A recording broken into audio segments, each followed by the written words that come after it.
বাংলাদেশ সরকারের পক্ষ থেকে বলা হচ্ছে, কোটা সংস্কার আন্দোলন ঘিরে দেশের চলমান পরিস্থিতিতে সামাজিক যোগাযোগ মাধ্যমে গুজব ও উস্কানিমূলক প্রচারণা ঠেকাতে সহায়তা করেনি ফেসবুক।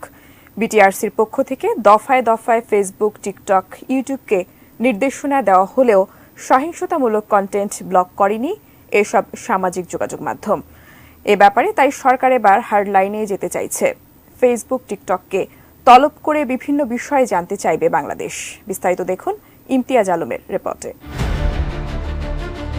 কোটা সংস্কার আন্দোলনকে ঘিরে দেশের চলমান পরিস্থিতিতে নিজেদের প্ল্যাটফর্মে গুজব, অপপ্রচার, উস্কানি ও সহিংসতামূলক প্রচারণা ঠেকাতে কী ধরনের ব্যবস্থা নিয়েছে ফেসবুক ও টিকটক কর্তৃপক্ষ তা জানতে চাইবে বিটিআরসি। তারা জবাব না দিলে অথবা সেটি সন্তোষজনক না হলে কঠোর ব্যবস্থা নেবে বিটিআরসি। বিটিআরসি সংশ্লিষ্ট দুটি উইংয়ের দুজন পরিচালক গণমাধ্যমকে এই তথ্য নিশ্চিত করেন। এছাড়া গত ২৪ জুলাই বুধবার সংবাদ সম্মেলনেও বিষয়টি নিয়ে খোলামেলা কথা বলেন ডাক, টেলিযোগাযোগ ও তথ্য প্রযুক্তি প্রতিমন্ত্রী জুনায়েদ আহমেদ পলক। তিনি বলেন, ২৮ জুলাই রোববার বিটিআরসির সঙ্গে বসে ঠিক করা হবে ফেসবুক ও টিকটক কর্তৃপক্ষকে কিভাবে ও কী ধরনের চিঠি দেওয়া হবে। বার্তা পাঠানোর পর তাদের ৩ দিনের মধ্যে বিটিআরসিতে হাজির হয়ে জবাব দিতে বলা হবে। তাদের বিষয়ে কী ধরনের শাস্তিমূলক ব্যবস্থা নেওয়া হবে তা জানতে চাইলে প্রতিমন্ত্রী পলক বলেন, তাদের জবাব পেলে আমরা তা বিশ্লেষণ করে দেখব। কী ব্যবস্থা নেওয়া হবে বা কী রেস্ট্রিকশন দেওয়া হবে তা তখন ভাবা হবে। জুনায়েদ আহমেদ পলক বলেন, সোশ্যাল মিডিয়া, বিশেষ করে ফেসবুক ও টিকটকের কোনো জবাবদিহিতা নেই। না বাংলাদেশ সরকারের কাছে আছে, না তাদের অন্য কোনো প্রতিষ্ঠানের কাছে আছে।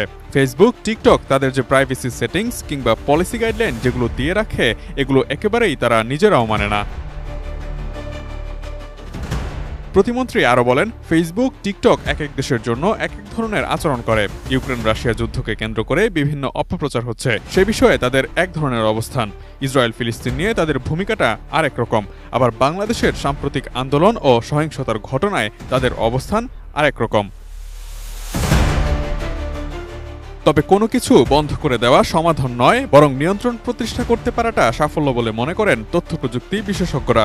যতদিন সামাজিক যোগাযোগ মাধ্যমগুলো বাংলাদেশে তাদের কোনো অফিস স্থাপন না করবে, ততদিন তাদের থেকে ভালো রেসপন্স পাওয়া কষ্টসাধ্য বলে মনে করেন তথ্য প্রযুক্তি বিশেষজ্ঞ সুমন আহমেদ সাবির।